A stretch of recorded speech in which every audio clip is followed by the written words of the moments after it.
There is a particular kind of silence that exists inside government buildings late at night. Not the absence of sound. Those buildings hum with machinery, with fluorescent lights, with the low thrum of servers processing data that most people will never be allowed to see. It is a silence of intention, a deliberate quiet constructed around information that someone, somewhere, decided the rest of us were not ready for. A silence built not from the absence of knowledge, but from the careful management of it.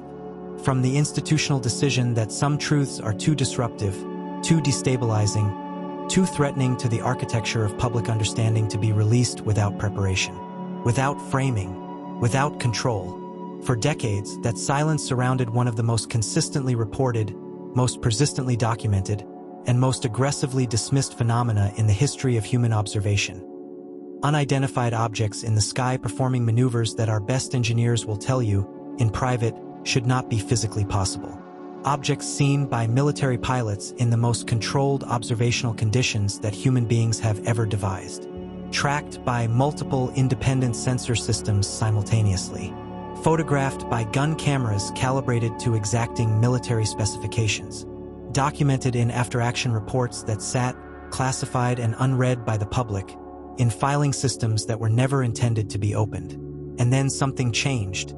Between 2017 and 2024, the United States government released 17 formal reports, assessments, briefings, and congressional testimonies dealing directly with what they now officially call unidentified aerial phenomena, UAP, not UFOs. That term carries too much baggage, too many decades of ridicule, too many tabloid headlines and late-night radio hosts and cultural associations with people who wear aluminum foil and wait for contact on desert hilltops. UAP, clinical, bureaucratic, technical, but make no mistake about what it describes. It describes the same things the pilots have been seeing since 1947. The same things that have been generating classified incident reports across every branch of the American military for 70 years. The same things that have caused some of the most decorated, most experienced aviators in American military history to file reports that their commanding officers quietly buried because there was no institutional framework for processing what those reports actually said. These 17 documents did not just release information. They fundamentally and permanently altered the institutional relationship between the United States government and the question of what is flying through our airspace without invitation, without explanation, and without any technological ancestry that we can point to in any known engineering program of any nation on Earth. This is the story of what changed. Not the dramatic, cinematic version where a senior official stands at a podium and confirms that we are not alone and never have been. Not the Hollywood version where the truth comes out in a single press conference and the world reorganizes itself around that truth in the space of a news cycle. The real version, which is slower, messier, more ambiguous, more contested, and, in the ways that actually matter for the future of human civilization, considerably more consequential. Let us begin where all good stories about human institutions begin, with the moment someone in a position of authority decided that the old way of doing things was no longer sustainable. It is the summer of 2004. The USS Nimitz carrier strike group is operating approximately 100 miles off the coast of San Diego in the Pacific Ocean.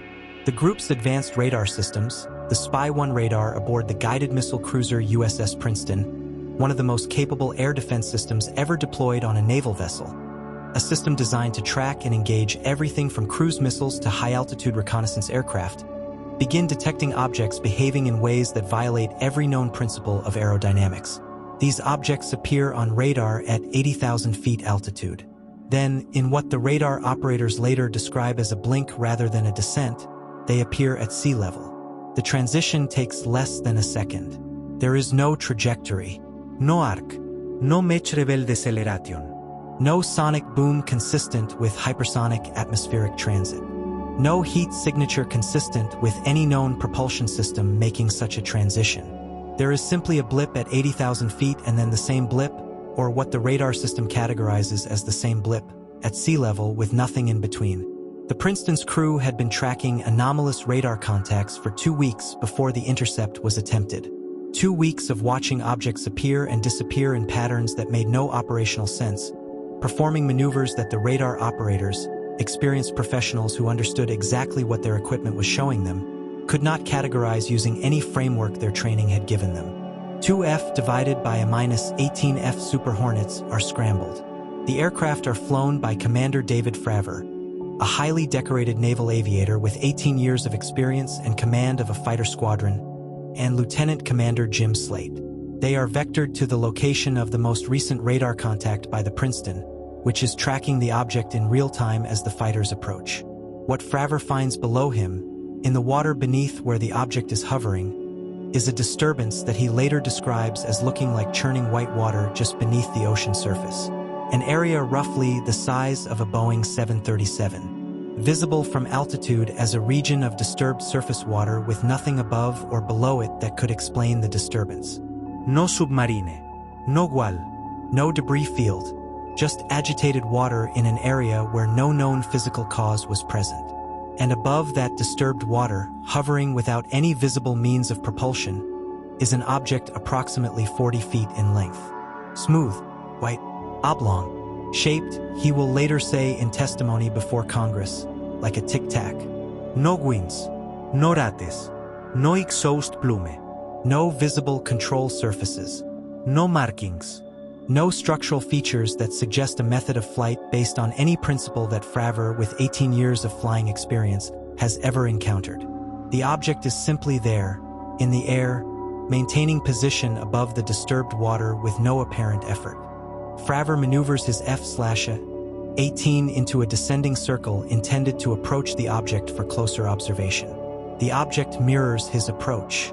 As Fravor descends on one side of a notional circle, the object ascends on the opposite side, maintaining its relative position with a precision that suggests awareness of his intentions. This continues for several cycles. Then, without warning, and without any acceleration profile that the gun camera footage would later be able to describe, without a beginning, without a middle, without the sequence of physical events that any known propulsion system requires, the object is simply gone. Not gone in the sense that it flew away and became too small to see. Gone in the sense that it ceased to be present in the airspace it had occupied. And it appeared simultaneously at a point 60 miles away, a classified coordinate that had been designated as the flight's combat air patrol rendezvous location before the intercept had begun.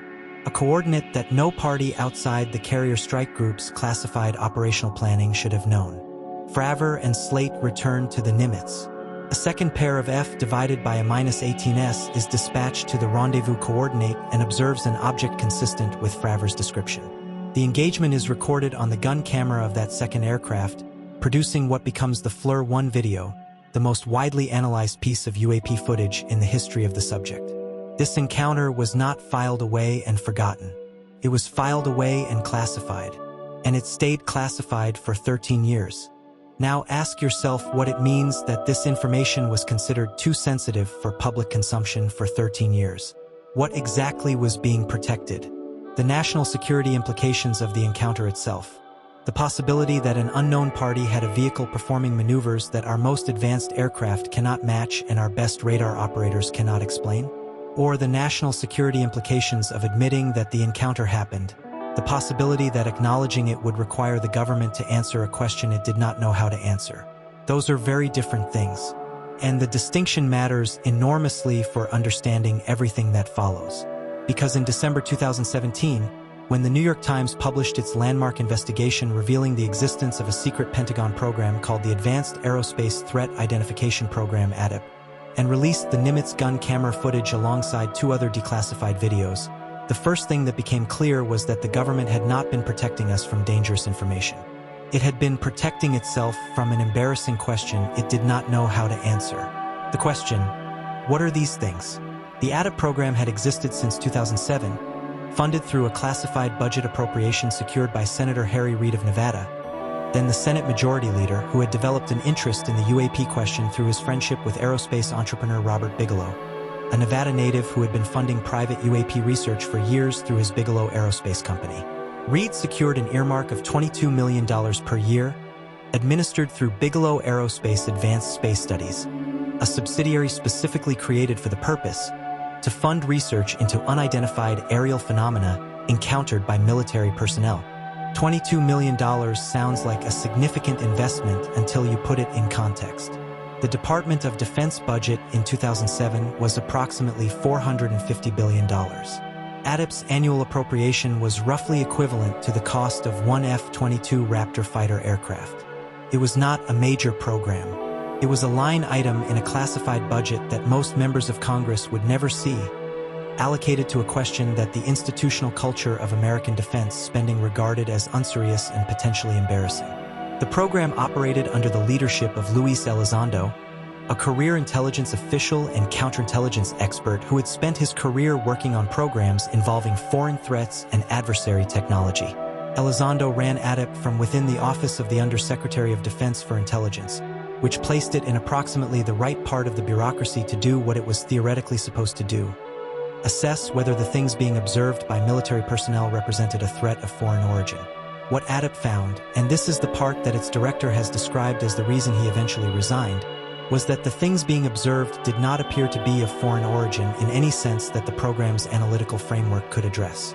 The performance characteristics of the observed objects did not correspond to any adversary technology that the program's analysts could identify, even taking into account the most aggressive projections of Russian and Chinese aerospace development. More troubling, in some respects, was that they also did not correspond to any classified American technology that the program's analysts were read into. Elizondo resigned from the Department of Defense in October 2017, submitting his resignation letter directly to then-Secretary of Defense James Mattis. In that letter, which has been partially described in public accounts, Elizondo indicated that the phenomena his program had been investigating posed a potential threat to national security and that the department's handling of that threat was inadequate. He described obstruction from elements within the department who preferred that the question simply not be asked rather than asked and left unanswered. He described a bureaucratic culture that treated his program's findings with a combination of dismissal and hostility that he found professionally untenable. Let that scenario settle in your mind for a moment. A senior intelligence official with decades of experience in adversary threat assessment, not a credulous enthusiast, not an idealist, not someone unfamiliar with the culture of American national security, runs a program investigating real phenomena observed by real military personnel in real airspace, concludes that those phenomena represent a genuine national security concern, attempts to escalate that concern through appropriate institutional channels, and is met with obstruction, sufficient to drive him to resignation. This is not the behavior of an institution that is satisfied with its understanding of the phenomena it is observing. This is the behavior of an institution that has decided, for reasons that Elizondo and others have suggested involve the discomfort of acknowledging what the evidence implies, that the question is more manageable when it is not being asked. The 2017 New York Times story changed that calculation overnight.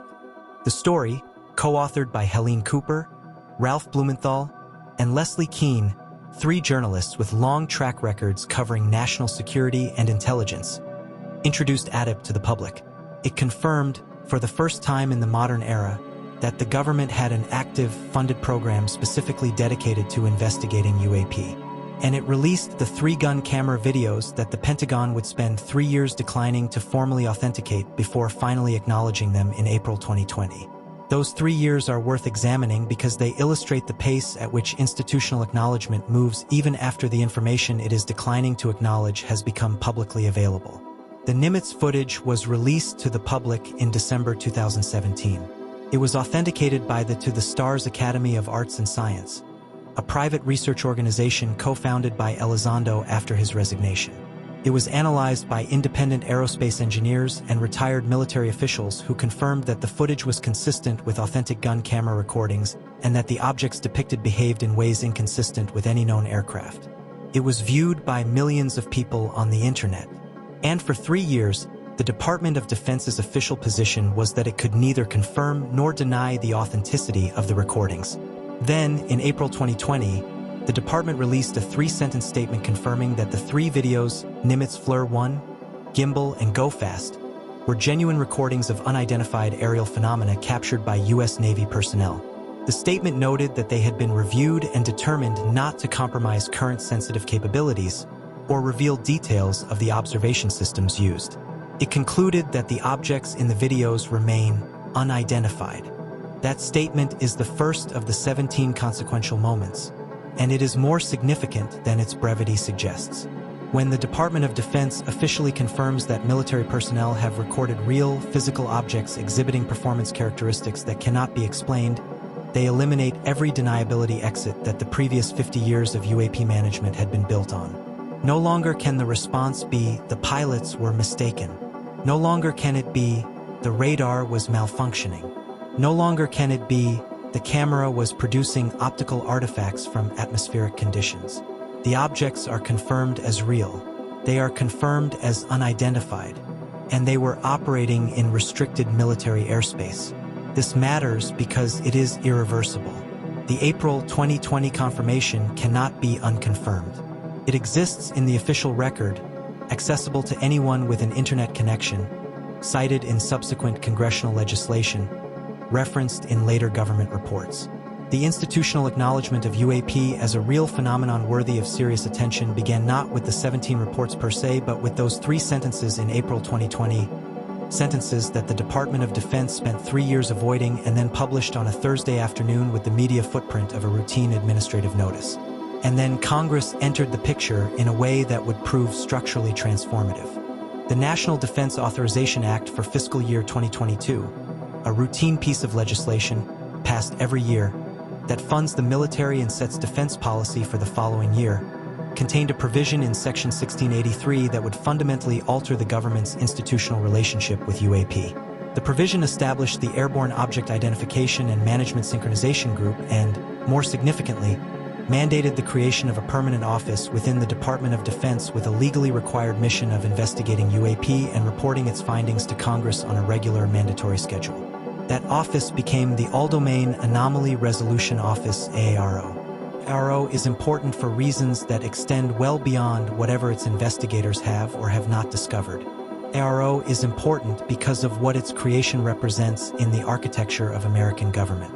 For the first time since 1947, when the Air Force's Project Sign and its successors Project Grudge and Project Blue Book had operated as ad hoc, understaffed, and institutionally unsupported programs, the investigation of UAP has a permanent, statutory home with congressionally mandated reporting requirements, dedicated staff, a defined budget, and legal authority that does not depend on the preferences of any particular administration.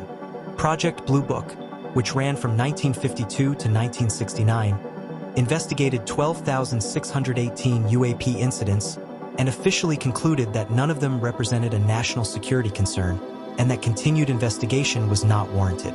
The methodology used to reach those conclusions has been criticized extensively by researchers who note that the program was explicitly structured to produce dismissive findings rather than to conduct genuine investigation, that it was, in the terminology of intelligence analysis, a cover program rather than a research program. Whatever its actual findings might have been, Blue Book's institutional mission appears to have been to provide a credible public face for official disinterest rather than to actually answer the question it was nominally investigating. AARO is, at least in its statutory design, something different. Its reporting requirements mean that if it discovers something significant, Congress is legally entitled to know. Its permanent status means it cannot be quietly dissolved when its findings become inconvenient. Its mandate includes not just investigation of current incidents but review of historical records, meaning it has the authority to examine the archives of everything that came before, going back to 1947, and to assess whether those historical records were handled in accordance with applicable laws and congressional oversight requirements. That last authority is particularly significant, and it is the authority that has generated the most significant institutional friction. Because in 2022 and 2023, as AARO began exercising that authority and attempting to access the full scope of relevant classified records across the Department of Defense and the intelligence community, it discovered something that its founding legislation had not anticipated, that some portion of the records that were potentially relevant to its mandate were being held in special access programs that were declining to cooperate with its access requests. Let me explain what a special access program is, because this concept is central to understanding both what has been reported and what has not been reported. The American Classified Information System has multiple levels. Most people are familiar with the basic levels, confidential, secret, top secret, which govern the majority of government information and which are accessible to individuals who have obtained the appropriate security clearance after a background investigation. But above top secret, there exists a layer of classification that operates on entirely different principles. These are special access programs, SAPs, and they are defined by the fact that access to them is limited not by clearance level alone, but by a separate and specific need-to-know determination that is made independently for each program and each individual. SAPs can only be accessed by people who have been individually read into the specific program by someone with authority over that program. Being the Secretary of Defense does not automatically give you access to all SAPs within the Department of Defense. Being the President does not automatically give you access to all SAPs within the American government. Being a member of the congressional committees that nominally oversee the Department of Defense does not automatically give you access to all SAPs within the programs your committee is supposed to be overseeing. There are roughly 1,500 to 2,000 active SAPs within the American national security apparatus at any given time. Some of these are waived SAPs, programs whose very existence is not required to be disclosed even to most congressional oversight committees, programs that can be acknowledged only to the specific senior members of Congress designated as recipients of that information. For a waived SAP, the standard congressional oversight mechanism, the requirement that executive branch agencies inform Congress of significant activities, is modified to require notification only to a handful of senior legislators rather than to the full committees. This architecture was designed with a specific purpose: to protect genuinely sensitive programs from the information leakage that inevitably attends broader disclosure. It has been used to protect signals intelligence programs, stealth aircraft development, nuclear weapons programs, and a range of other activities where premature disclosure would compromise genuine national security interests. It is a legitimate and well-established tool of national security management. It is also, as the UAP reporting cycle has made clear, a tool that is extraordinarily resistant to oversight from any direction. Because a waived SAP can decline to respond to inquiries from other government agencies, including agencies like AARO that have been created with specific investigative mandates, on the grounds that sharing information would compromise the security of the program. When David Grusch testified before the House Oversight Committee in July 2023 that he had received credible information from individuals with first-hand knowledge of programs involving the recovery and reverse engineering of non-human origin technology, and when he testified further that these programs were operating within exactly this SAP structure, and when AARO subsequently reported that it had been unable to fully verify Grusch's claims because it had encountered access limitations in some special access programs, what these two facts together describe is a scenario in which the government's own oversight mechanism cannot determine whether its own programs contain what credible witnesses say they contain. Grusch was not an anonymous tipster. He was a senior intelligence officer who had served in the National Geospatial Intelligence Agency, which is responsible for imagery intelligence and mapping, one of the most technically sophisticated agencies in the American intelligence community, and in the National Reconnaissance Office, which operates the government's intelligence satellites. He had served as the UAP Task Force's representative to the National Reconnaissance Office, meaning he was the official interagency liaison specifically designated to coordinate UAP-related information sharing between the NRO and the broader intelligence community. He was, by any reasonable assessment, exactly the kind of person who would be in a position to encounter credible information about classified UAP-related programs if such information existed. He filed a complaint with the Inspector General of the intelligence community. That filing was not a press statement. It was not a public allegation. It was a protected internal disclosure through the official whistleblower channel established precisely for situations where a government employee believes that something illegal or improper is happening within the government and wants to report it without suffering professional retaliation. The Inspector General investigated the complaint, and the Inspector General determined that Grusch's complaint was credible and urgent. I want to dwell on this finding for a moment because I think it is the most consistently underappreciated fact in the entire UAP reporting cycle. The Inspector General of the intelligence community is a statutory officer with a specific mandate to investigate complaints of wrongdoing within the intelligence community and to determine whether those complaints have merit. When the Inspector General finds a complaint credible and urgent, that finding has legal weight. It is not an opinion. It is not an expression of sympathy with the complainant. It is a formal determination, made after preliminary investigation, that the complaint appears to be supported by sufficient evidence to warrant further inquiry and to qualify for the whistleblower protections that the law provides. The Inspector General found David Grusch's complaint credible and urgent. That means the Inspector General determined that Grusch appeared to have access to information suggesting that illegal activity. Specifically, the concealment from Congress of programs that federal law requires be disclosed to congressional oversight had occurred. This is not a minor administrative footnote. This is the government's own watchdog concluding that something is being hidden from the people's elected representatives in violation of the law that requires disclosure. That finding was reported on briefly in 2023, primarily in the debrief and in subsequent coverage by the same journalists who had broken the Addab story 6 years earlier. And then it largely receded from mainstream attention because there was always something louder and more visually immediate competing for the news cycle. But it did not recede from Congress. The House Oversight Committee hearing in July 2023, the one where Grusch, Fravor, and Graves testified, was watched by tens of millions of people simultaneously across multiple streaming platforms. It was the most viewed congressional hearing on record for any topic not involving a presidential impeachment or a Supreme Court confirmation. The questions from committee members were, by the standards of congressional hearings, unusually focused and substantive, reflecting preparation and briefing that suggested the members had been receiving information through classified channels that informed the questions they chose to ask in public session. Ryan Graves, who had flown F divided by a -18s off the Atlantic coast beginning in 2014, testified about a phenomenon that I find particularly instructive. When the Navy upgraded the radar systems on his aircraft, switching from older analog systems to newer digital ones with substantially improved resolution and sensitivity, his squadron began observing objects that, he testified, appeared to have been there all along. Not new objects that had recently appeared. Not unusual activity that had suddenly begun. Objects that the older sensors had been unable to detect but that the newer, more sensitive sensors revealed as regular, persistent presences in the restricted military airspace where his squadron trained. This is a significant observation for what it implies about the history of UAP encounters.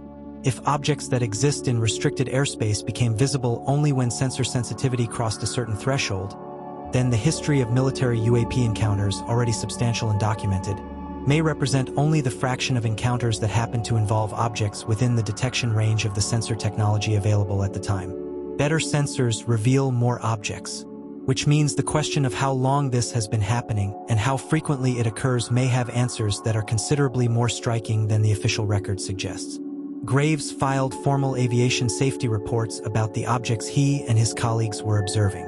The reports described objects operating in airspace designated for training exercises without authorization, without transponders, without any of the navigational signals that aircraft are required to broadcast when operating in controlled airspace. The reports described near-miss incidents. They described objects that appeared to be maintaining position against high winds, which no known balloon or drone could sustain, and objects that were moving at speeds inconsistent with any known unmanned aircraft system. And the reports, Graves testified, were met with a response that ranged from indifference to active discouragement. A chain of command reaction that prioritized the avoidance of documentation over the investigation of a genuine aviation safety concern. This institutional response, the active discouragement of documentation, is one of the most consistently described elements across all of the UAP testimony of the past 7 years. Pilots who reported encounters were told, formally or informally, that reporting such things was not career-enhancing. Officers who encouraged their subordinates to report were themselves discouraged from doing so. The stigma against reporting, built up over decades of official dismissal and cultural mockery of the UAP topic, functioned as an effective suppression mechanism that kept the official database of UAP encounters far smaller than the actual population of encounters would suggest it should be. The AARO founding legislation specifically addressed the stigma problem by including a provision directing the Department of Defense to create mechanisms for reporting that protected reporters from professional retaliation. Whether those mechanisms have been effective in changing the culture is an open question. What is clear is that the volume of reported incidents increased dramatically after the reporting requirements were established, not because the phenomena themselves increased, but because the institutional environment for reporting them became less hostile. The numbers from the AARO annual reports illustrate this clearly. The 2021 preliminary assessment covered 144 incidents from a 17-year period, an average of fewer than 9 per year. The The 2022 annual report covered 510 incidents from a period that included the years after reporting mechanisms were improved, an average of significantly more per year during the later period. The 2023 report continued to show an expanding dataset. This is not evidence of an increase in the phenomena. It is evidence of an improvement in the willingness and ability of military personnel to report what they are observing. And what they are observing, when it is analyzed by the experts at ARO, breaks down into categories that are instructive in their proportions. A significant number of the reported incidents, somewhere around 30% across the annual reports, can be attributed to known objects.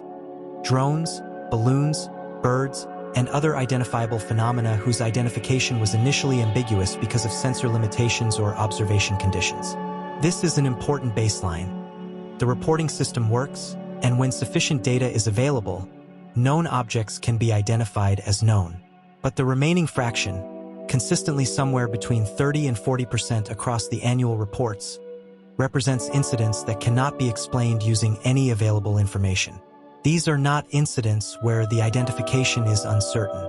These are incidents where the evidence appears to be sufficient for identification, but where no identification is possible because the observed characteristics do not correspond to any known object or phenomenon. 171 incidents in a single calendar year that cannot be explained. Objects observed to demonstrate what the reports describe as unusual flight characteristics. A phrase that, in context, refers to performance that cannot be attributed to any known aircraft, drone, balloon, or natural atmospheric phenomenon. Objects that appear on multiple independent sensor systems simultaneously, ruling out single sensor artifact. Objects that are observed visually by trained aviators whose descriptions are consistent with the sensor data, ruling out sensor-only anomalies. Objects that, in some cases, are observed to perform the same maneuvers repeatedly and predictably, ruling out random or one-time atmospheric events. Let me be specific about what those unusual characteristics actually are, because the reports use language that is technically accurate and physically opaque at the same time, and the translation matters. The first unusual characteristic is what the reports describe as transmedium operation, the ability of objects to transition between air and water without apparent deceleration or structural disruption. Water is 800 times denser than air at sea level. Any object moving through air at significant velocity and entering water would experience what engineers call hydrodynamic shock, a sudden and catastrophic deceleration that produces forces many times greater than the structural limits of any known material. The kinetic energy of a vehicle moving at aircraft speeds, concentrated into the area of a vehicle's leading edge as it contacts a medium 800 times denser than the one it has been moving through, is enough to destroy the vehicle in a fraction of a second. This is not a design limitation or an engineering challenge. It is a consequence of the physical properties of matter and fluid dynamics that is, as far as we currently understand physics, insurmountable by any material or structural engineering approach available to us. And yet, multiple incidents in the ARO reports, corroborated by testimony from Fravor and others, describe objects entering and exiting the ocean surface without any visible deceleration, without any structural disruption consistent with hydrodynamic shock, and without any of the acoustic or electromagnetic signatures that the energy transfer involved in such a transition would produce under current physical understanding. The second unusual characteristic is hypersonic velocity without the acoustic signature of hypersonic flight. When an aircraft or any object moves through air faster than the speed of sound, approximately 767 miles per hour at sea level, it compresses the air ahead of it into a pressure wave that radiates outward and is detected as the sonic boom. At hypersonic speeds, 5 times the speed of sound and above, which corresponds to approximately 3,800 miles per hour at sea level, this pressure wave becomes an enormously energetic phenomenon that is detectable by acoustic sensors at distances of many miles. Additionally, at hypersonic speeds, the friction between the vehicle's surface and the compressed air generates temperature sufficient to ionize the air around the vehicle, producing a plasma envelope that is highly detectable by radar and infrared sensors because of its distinctive electromagnetic signature. Objects in the UAP reports routinely demonstrate velocities that, if calculated from the sensor data, correspond to hypersonic or near-hypersonic flight, without producing detectable shock wave signatures, without producing infrared signatures consistent with aerodynamic heating, and without producing the radar return characteristics of a plasma envelope. The third unusual characteristic is instantaneous acceleration from stationary hovering. Every known aircraft that can hover, helicopters, vertical takeoff jets, certain drone configurations, does so by generating a continuous downward thrust equal to its weight. This requires an energy source, a propulsion mechanism, and a means of directing thrust. The energy consumption is significant and leaves thermal and acoustic signatures detectable by military sensor systems at substantial distances. When a hovering object accelerates to high velocity, the energy required scales with the square of the final velocity, meaning that going from hover to supersonic speed requires an energy expenditure that is difficult to conceal, because the products of that energy expenditure, heat, exhaust, acoustic disturbance, are exactly what military sensors are designed to detect. Objects in the UAP reports appear to transition from hovering to high velocity without producing the energy signatures that current physical understanding requires such a transition to generate. Not reduced signatures. Not signatures attributable to more efficient systems. No detectable signatures at all in some cases. These are measurements, not anecdotes, not testimonials. Measurements by calibrated military sensor systems, cross-checked across multiple independent platforms, made by professional operators whose entire professional purpose is the accurate detection and characterization of objects in the air. When those professionals file reports saying that an object performed a maneuver that their sensors recorded but their training has not equipped them to explain, and when those reports accumulate across years and across thousands of incidents from every branch of the military, that is the point at which the conventional explanatory framework runs out of exits. There are physicists who will tell you that what I have just described is impossible, that the laws of physics do not permit transmedium transition at high speed without catastrophic consequences, do not permit hypersonic flight without acoustic signature, do not permit instantaneous acceleration from rest without enormous energy expenditure. And they are correct within the current framework of physical understanding. But the history of physics is the history of phenomena that were impossible within the current framework becoming understood and eventually unremarkable once the framework was extended to accommodate them. In 1887, the Michelson-Morley experiment demonstrated that light travels at the same speed regardless of the direction of measurement, a result that was, within the framework of Newtonian physics, simply impossible. The light should have moved faster in one direction than another, depending on the Earth's motion through the luminiferous ether that was assumed to pervade space. It did not. The result sat in the literature as an anomaly for 18 years before Einstein published the special theory of relativity and explained why the result was exactly what physics should have predicted, once you understood that the framework was wrong. The phenomena described in the UAP reports may be anomalous within our current physical understanding, or they may be indicators that our current physical understanding is missing something important. Something that, once understood, will make the observed behaviors as unremarkable as the constant speed of light is to anyone who has studied relativity. This is the possibility that Avi Loeb at Harvard has been arguing for with considerable professional risk for several years. Loeb's position is not that the objects in UAP reports are certainly of extraterrestrial or non-human origin. His position is that the phenomena are sufficiently anomalous to warrant serious scientific investigation, and that the scientific community's refusal to conduct such investigation is not a principled scientific stance but a social one, a refusal driven by reputational risk rather than by the evidence. Loeb's Galileo project, which he launched in 2021 with private funding, has deployed telescope and sensor arrays at multiple locations to systematically observe the sky with the specific intent of detecting anomalous objects. The project has accumulated substantial data. In its published preliminary analyses, the project has identified numerous objects in its sensor data that do not correspond to known aircraft, satellites, or natural phenomena. The project is careful to note that it cannot, at this stage, make definitive claims about the nature of those objects. But its findings are consistent with the suggestion that anomalous objects are considerably more common than the general public's intuition would suggest, and that systematic, rigorous observation reveals a population of aerial phenomena that sporadic human observation has been significantly undercounting. The political dimension of the UAP story, which is to say, the story of how the 17 reports have altered the landscape of congressional oversight and executive branch accountability, has its own arc that runs parallel to the scientific and observational narrative. Senator Chuck Schumer of New York, the Senate Majority Leader, and Senator Mike Rounds of South Dakota a Republican member of the Armed Services Committee, introduced the UAP Disclosure Act of 2023 as an amendment to the National Defense Authorization Act. The bill was extraordinary in the directness of its premise. It did not merely call for transparency about UAP. It established a legal presumption that UAP-related records held by the government should be made public, and it created institutional machinery, modeled explicitly on the JFK Assassination Records Review Board of the 1990s, designed to overcome the institutional resistance that had frustrated previous transparency efforts. The Assassination Records Review Board is a useful parallel not just procedurally but historically. The Kennedy assassination occurred in 1963. The government's management of records related to the assassination generated 50 years of public distrust and countless theories about what was being hidden and why. The Review Board, established in 1992, spent 5 years systematically declassifying millions of pages of records, ultimately demonstrating that most of what had been classified was embarrassing rather than dangerous: internal communications about surveillance programs, intelligence failures, bureaucratic mistakes that agencies preferred not to have documented publicly.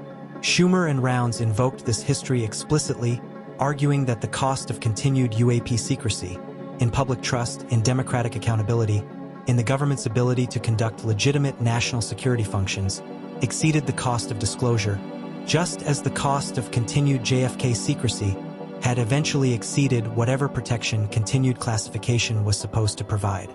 The key provisions of the Schumer-Rounds bill were ambitious. It proposed a review board with subpoena power over both government agencies and private contractors, the latter being significant because some of the programs described by witnesses like Grusch allegedly involve private aerospace companies working under government contracts to conduct research on recovered materials, and those companies' records would not be accessible through normal government declassification processes. It proposed mandatory timelines for disclosure. It proposed penalties for non-compliance. And it proposed legal protections for individuals who came forward with information about programs they had been instructed not to discuss. The final version of the bill that was included in the NDAA was weaker than the original in almost every enforcement provision. The subpoena power over private contractors was removed. The penalties for non-compliance were softened. The disclosure timelines were extended. The bill's sponsors were explicit about why this happened. Elements within the executive branch and within the defense industry lobbied against the enforcement provisions, and that lobbying was effective in the amendment process.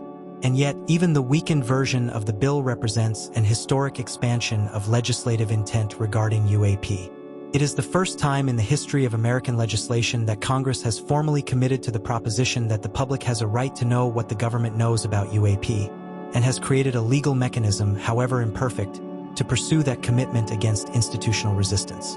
The story of what ARO's historical review did and did not find is itself a kind of evidence.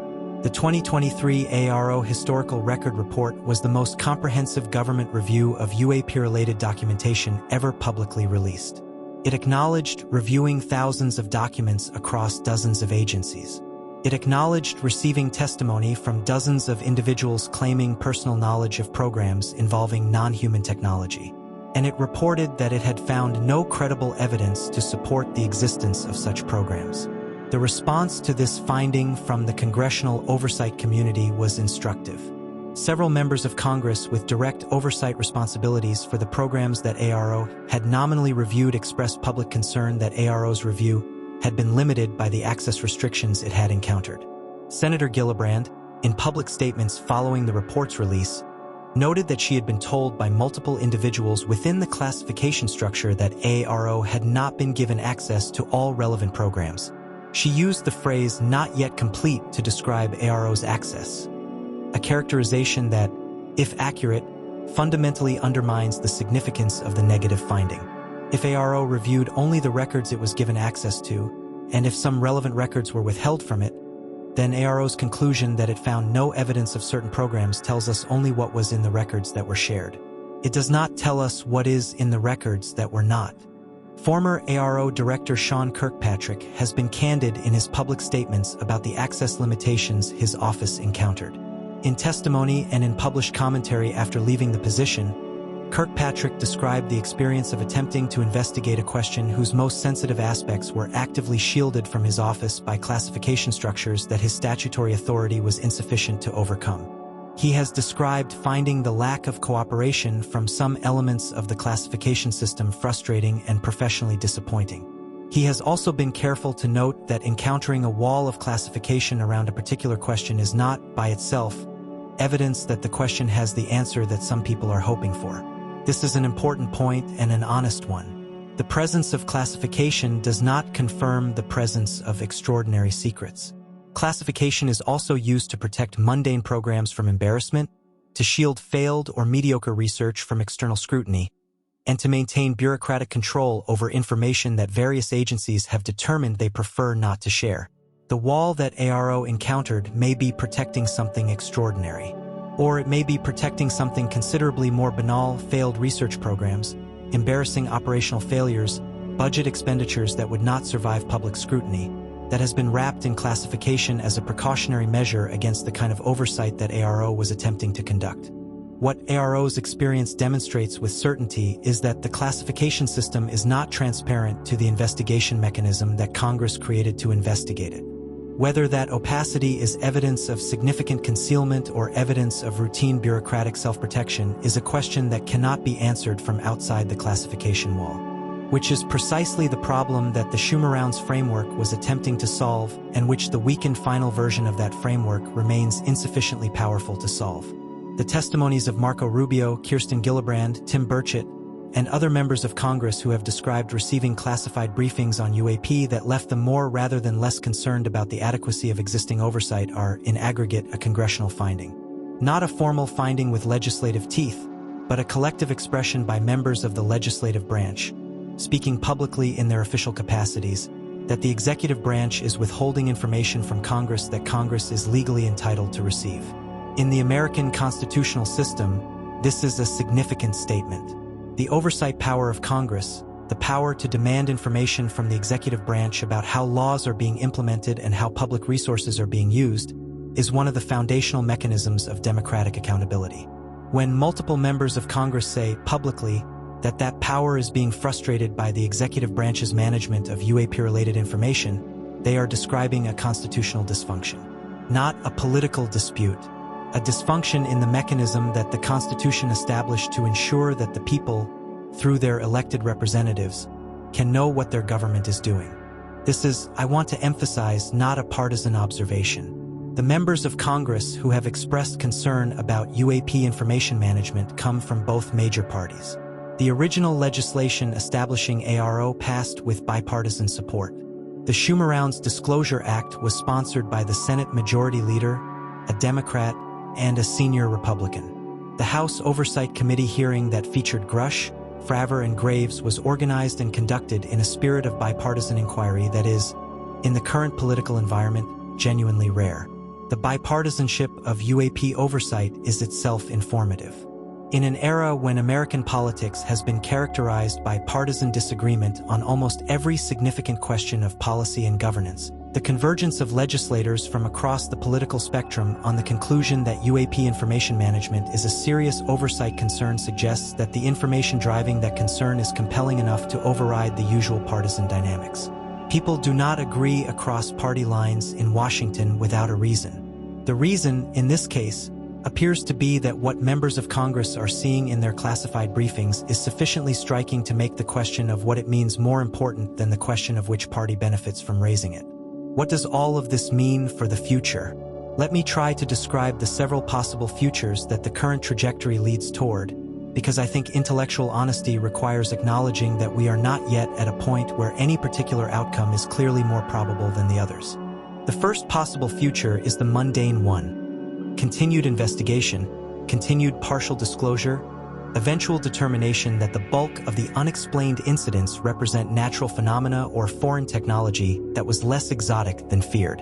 In this future, ARO eventually gets full access to the programs it has been trying to examine, finds that they contain nothing more remarkable than classified research into drone technology, directed energy weapons, or atmospheric phenomena, and the mystery resolves into something that was always more about information management than about genuine unknowns. In this future, the 17 reports represent an important and long overdue improvement in institutional transparency about a legitimate national security concern, but the answer to the ultimate question turns out to be comprehensible within existing frameworks. The second possible future is the adversary technology one. The unexplained objects turn out to be vehicles deployed by a foreign state, China or Russia being the most commonly discussed candidates, using propulsion or stealth technologies that represent a leap beyond anything the United States intelligence community had previously assessed those nations to be capable of. In this future, the implications for American national security are severe, and the required response is primarily a technological and intelligence one. The philosophical dimensions of the question, what are these things? Where do they come from? Have uncomfortable but manageable answers. The third possible future, and the one that the most candid of the witnesses and officials who have spoken publicly seem to be gesturing toward without quite saying explicitly, is the one in which the phenomena turn out to have an origin that does not fit neatly into either of the previous categories. An origin that requires a fundamental reassessment of assumptions about human history, about the nature of intelligence, about the uniqueness of our civilization's technological development, about what the universe around us contains and has always contained. I am not going to tell you that the third future is more probable than the first two. I do not know that.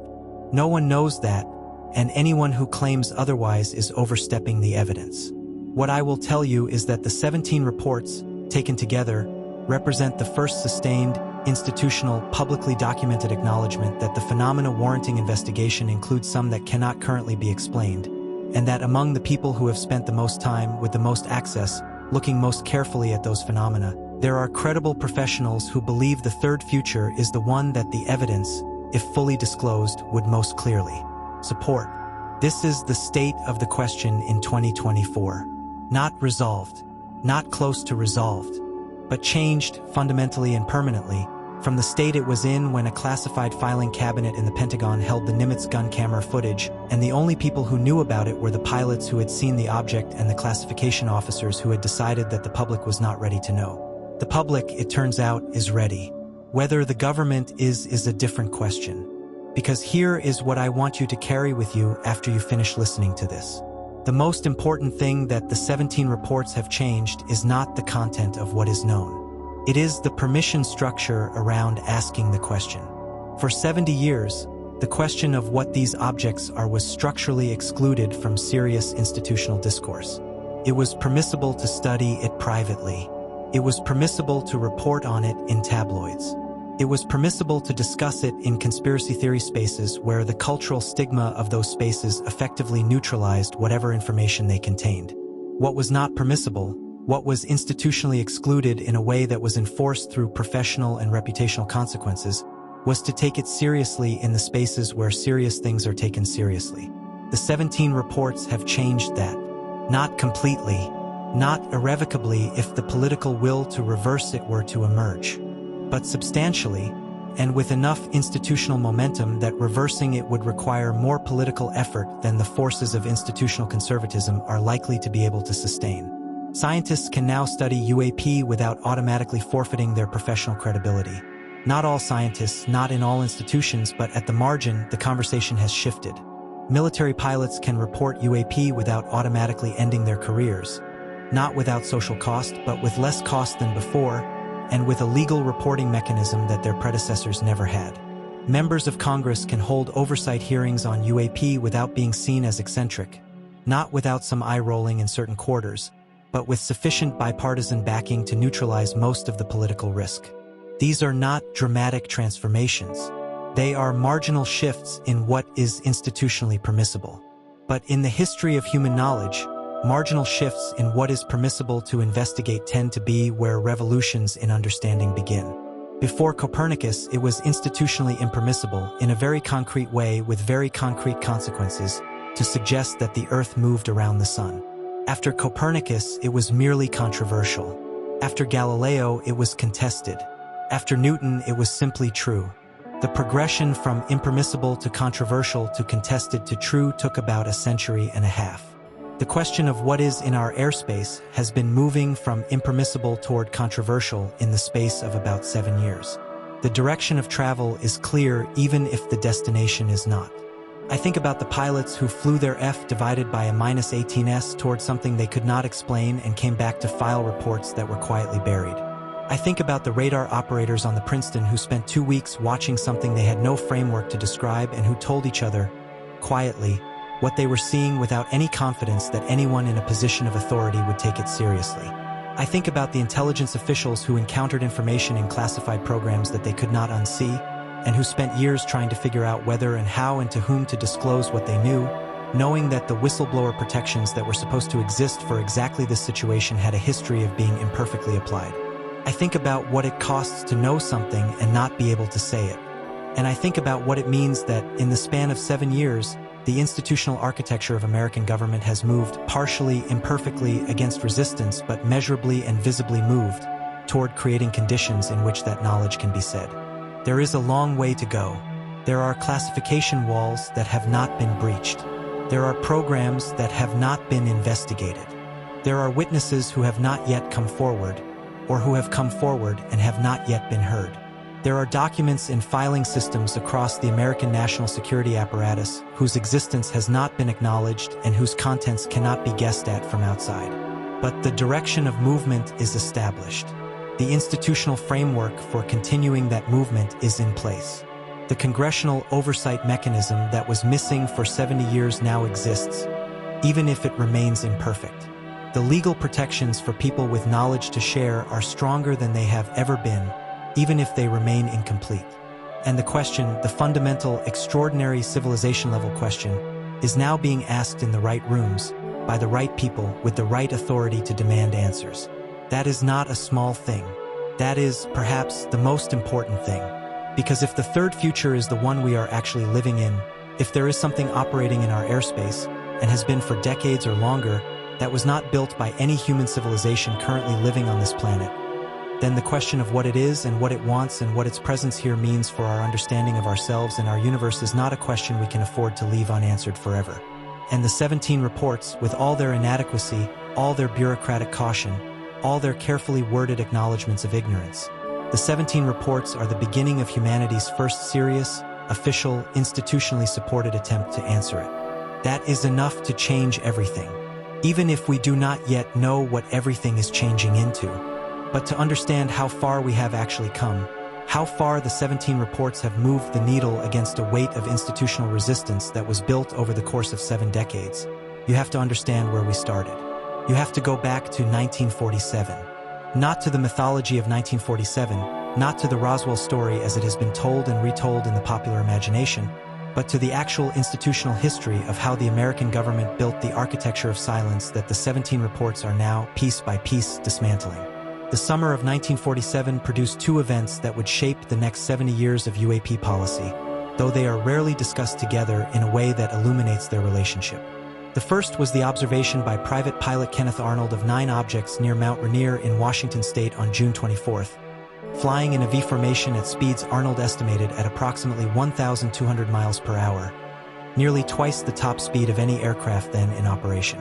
Arnold described the objects as moving with a motion like a saucer skipped across water, and a journalist's paraphrase of that description produced the term flying saucer that would define public discourse on the subject for the next 30 years.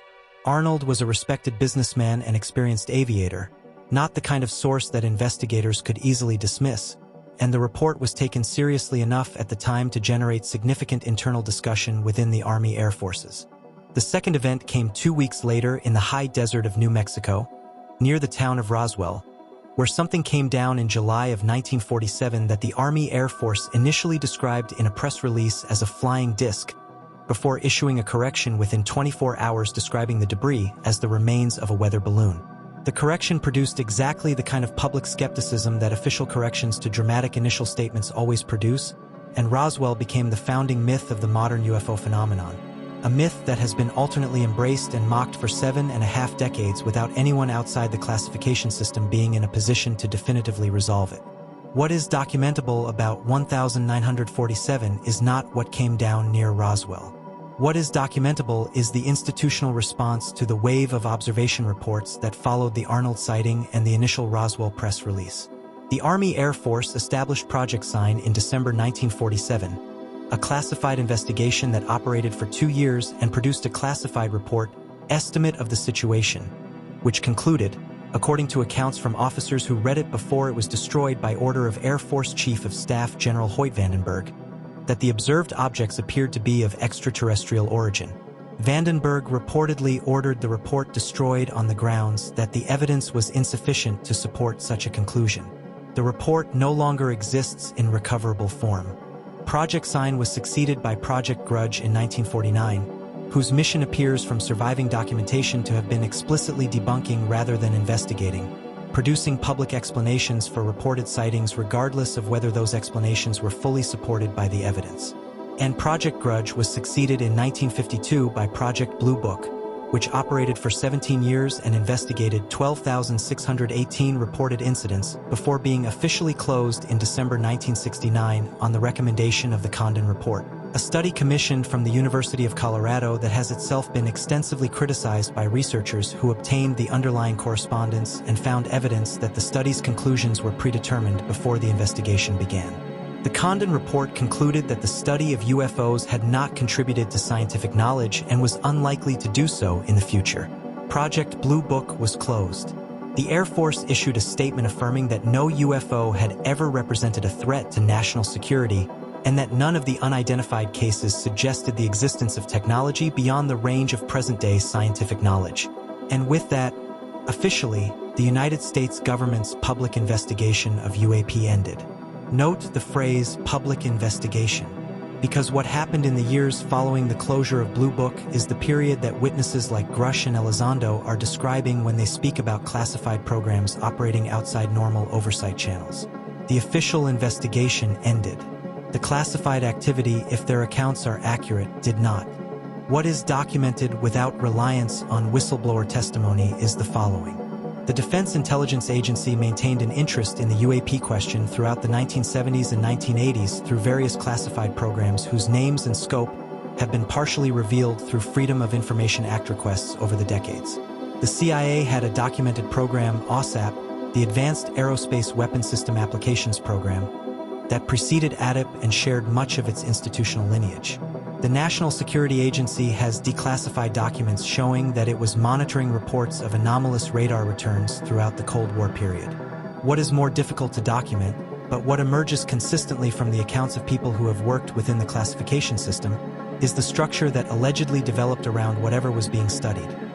A compartmentalization so tight that programs were walled off from each other, with different groups studying different aspects of the same phenomena without knowledge of each other's work, producing a situation in which the right hand of the classification system genuinely did not know what the left hand was doing. This is not a scenario that is unique to UAP. It is a documented feature of the most sensitive special access programs across multiple domains. But it creates, in the UAP context, a situation where ARO's inability to access certain programs is not simply a matter of bureaucratic resistance. It may reflect a classification architecture in which no single entity within the government has full visibility into everything that has been collected and studied.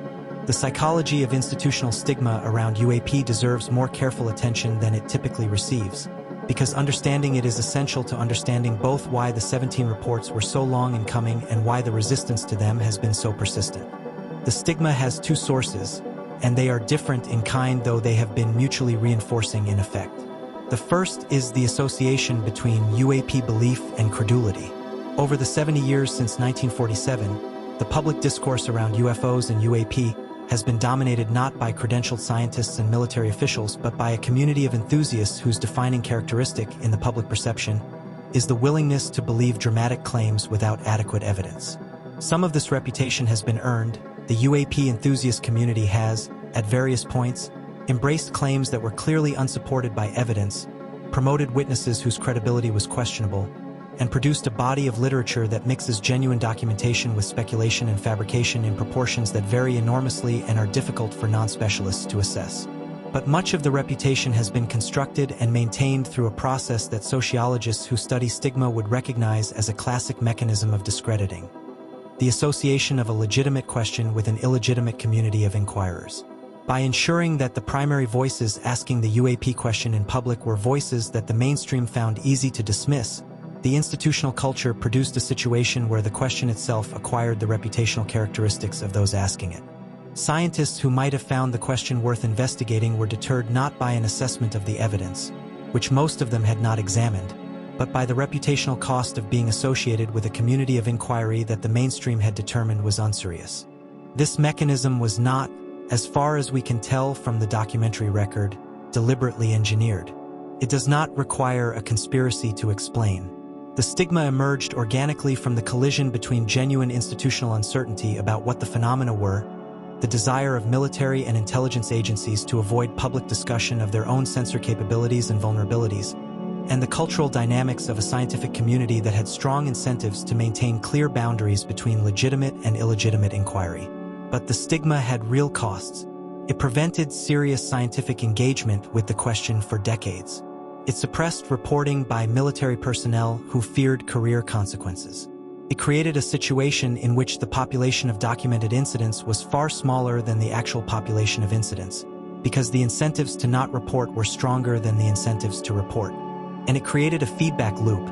The fewer credentialed researchers studied UAP, the less credentialed the UAP research community appeared, which deterred more credentialed researchers, which further reinforced the appearance of illegitimacy. The 17 reports have not eliminated this dynamic, but they have weakened it substantially.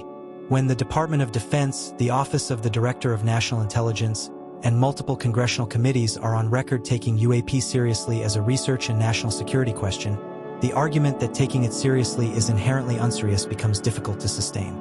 The institutional legitimization that the 17 reports represent is precisely the kind of signal that scientific communities respond to in their decisions about what is worth investigating.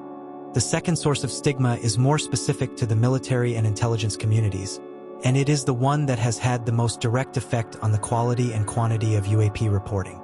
In the military aviation community, reporting an encounter with something you cannot explain carries a specific professional risk. It raises questions about your judgment, your perceptual accuracy, and your fitness for duty. A pilot who files a report describing an object that defies known physics is, within the culture of that community, making a statement that invites scrutiny of their own reliability as an observer. The alternative, not filing the report, carries no cost within that culture. The asymmetry is stark. Reporting has potential downside, not reporting has none. This asymmetry produced exactly the outcome it implies.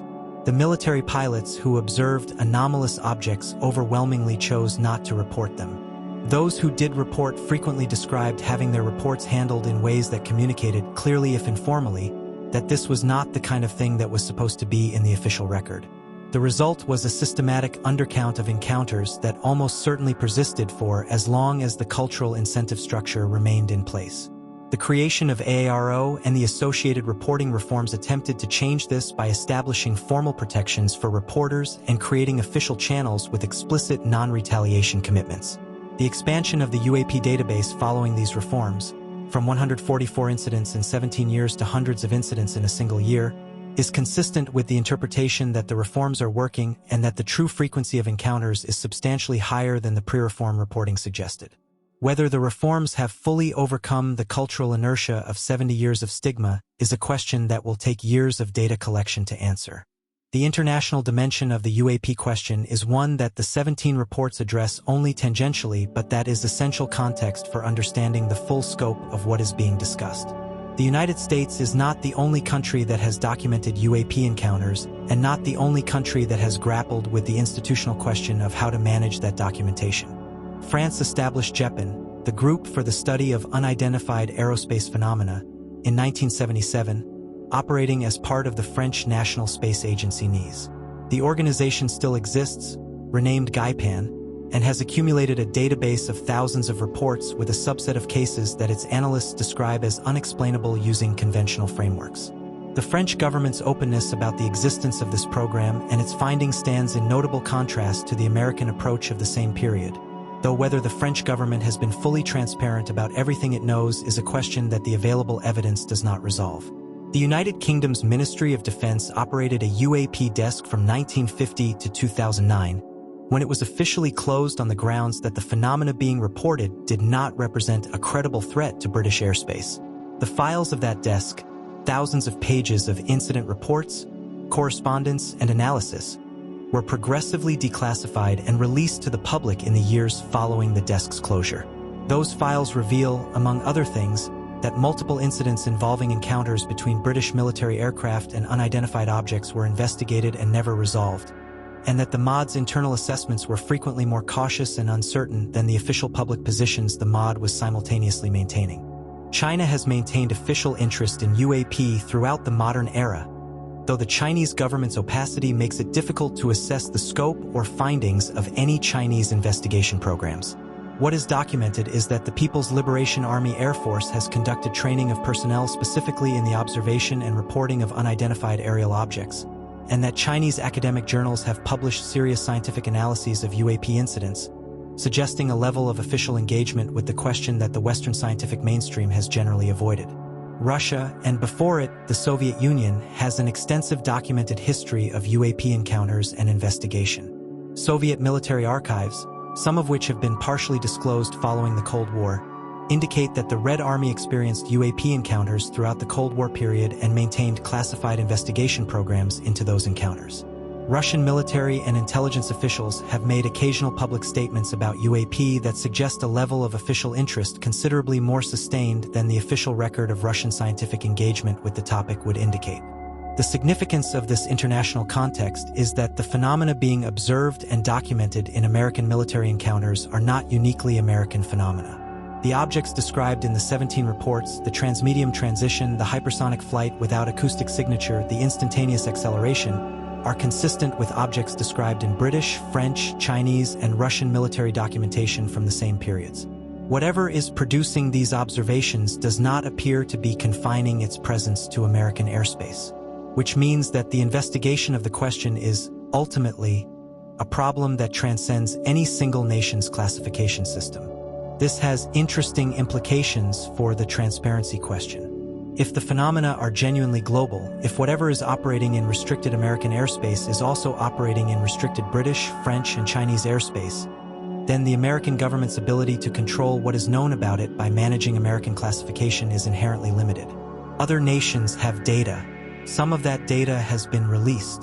The release of more of that data, either through the kind of transparency programs that France and Britain have pursued or through the kind of aggressive disclosure that the Schumer Rounds legislation attempted to mandate in the American context, would, over time, produce a global record that no single nation's classification system can contain. This is the trajectory that serious students of the question believe the next decade will follow. Not a dramatic single disclosure, but a progressive accumulation of international documentation that makes the total picture increasingly legible even as any individual national classification system maintains its walls. Let me tell you about the science of what we do not know, because in this story the shape of our ignorance is as informative as the shape of our knowledge. We do not know, with any scientific certainty, whether life of any kind exists elsewhere in the universe. We know, with very high confidence, based on the Drake equation calculations and the sheer scale of the cosmos, that the conditions that produced life on Earth are not unique. We know that there are at least 2 trillion galaxies in the observable universe, each containing hundreds of billions of stars, and that a substantial fraction of those stars have planetary systems, and that a substantial fraction of those planetary systems contain planets in the habitable zones of their stars where liquid water could exist. The arithmetic of cosmic abundance makes it statistically very difficult to argue that life on Earth is unique in any absolute sense. What we do not know is whether any of that life has achieved technological civilization, whether any technological civilization that has achieved spaceflight has survived long enough to develop interstellar travel capabilities, and whether interstellar travel is physically achievable at all within the constraints of known physics. These are enormous unknowns. The absence of unambiguous signals from extraterrestrial technological civilizations, the silence that Fermi captured in his famous question, "Where is everybody?" is a real phenomenon that has generated decades of theoretical discussion without a consensus resolution. The 17 reports do not resolve the Fermi paradox. They do not provide, in themselves, evidence of extraterrestrial intelligence. What they provide is a documented record of phenomena that are, at minimum, difficult to explain using current human technology as the explanatory baseline, and that are, in some cases, difficult to explain using any technology that we can currently envision.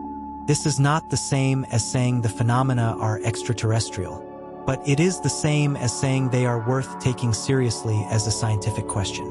And that is the shift that the 17 reports in aggregate have produced, from a situation where the question was not being asked because it was deemed unserious to a situation where the question is being asked with institutional support, because the evidence makes not asking it the intellectually indefensible position. Avi Loeb, in his capacity as the director of the Galileo Project and as someone who has staked a significant portion of his professional reputation on the proposition that this is a serious scientific question, has pointed out something that I find genuinely illuminating. He notes that science advances most rapidly not when it focuses on what we already understand, but when it takes anomalies seriously. An anomaly, an observation that does not fit the existing framework, is either an error, a known phenomenon misidentified, or new physics. The first two possibilities are worth eliminating carefully and rigorously. The third possibility is worth investigating with everything we have, because it is where understanding grows. The UAP phenomena documented in the 17 reports are anomalies. They may be errors, sensor artifacts, misidentified known objects, atmospheric phenomena poorly understood. The responsible scientific approach is to eliminate those possibilities carefully and rigorously through systematic observation and analysis. Some of the unexplained incidents may indeed resolve into the mundane once better data is available. But some of them may not. And the ones that do not, once the mundane explanations have been rigorously excluded, represent exactly the kind of anomaly that has, throughout the history of science, pointed towards something genuinely new. Einstein did not discover special relativity by ignoring the Michelson-Morley result. He discovered it by taking the anomaly seriously enough to ask what kind of physics would have to be true for the anomaly to be real. The question the UAP phenomena are asking physics is a similar one.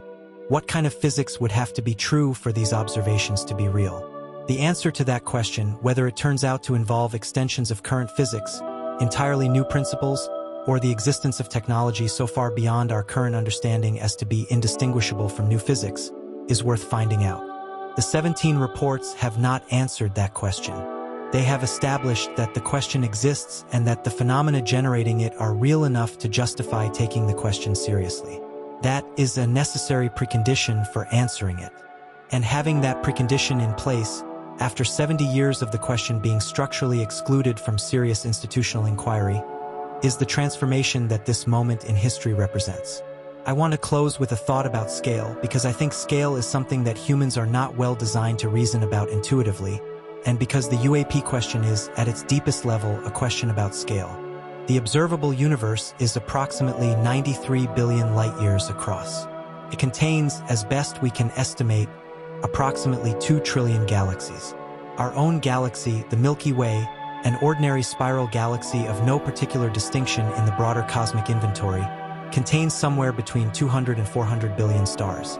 Of those stars, current estimates suggest that something in the range of half have planetary systems. Of the planetary systems, a meaningful fraction contain planets in habitable zones. Of the planets in habitable zones, we do not know how many have produced life, how many of those have produced technological intelligence, or how many of those have survived long enough to develop the capability to travel between stars.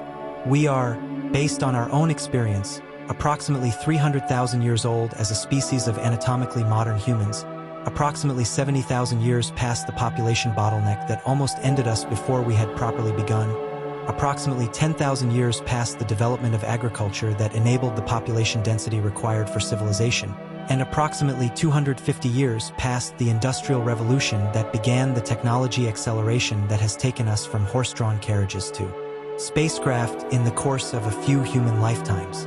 In the context of a universe that is 13.8 billion years old, a number so large that the human mind cannot hold it without reducing it to a metaphor, 300,000 years is nothing. It is a rounding error on a rounding error. A civilization that had a 300,000-year head start on us would have been where we are now when the universe was younger than it is today by the age of the solar system. A civilization with a million-year head start would be as far beyond us as we are beyond the bacteria that first colonized the land surfaces of early Earth. I am not making the argument that the objects in the UAP reports are spacecraft from civilizations with million-year technological advantages. I do not know that. No one knows that. What I am making is the observation that the universe is old enough and large enough, and has been producing the conditions for life for long enough, that the question of whether we are the most technologically advanced thing in our cosmic neighborhood is not one that our current ignorance allows us to answer in the affirmative with any confidence. And if the answer to that question is no, if there are things in our neighborhood with capabilities that we cannot currently understand, then the documented presence of unexplained objects in our airspace is not an anomaly to be managed and classified. It is the most important fact in human history. The 17 reports have not told us whether that is true. What they have done is establish, in the official record of the most powerful nation in human history, that the question deserves an answer. 70 years of silence, then 17 reports, and now, perhaps, the beginning of the long, difficult, contested, humbling process of finding out. The universe does not care whether we are ready for the answer.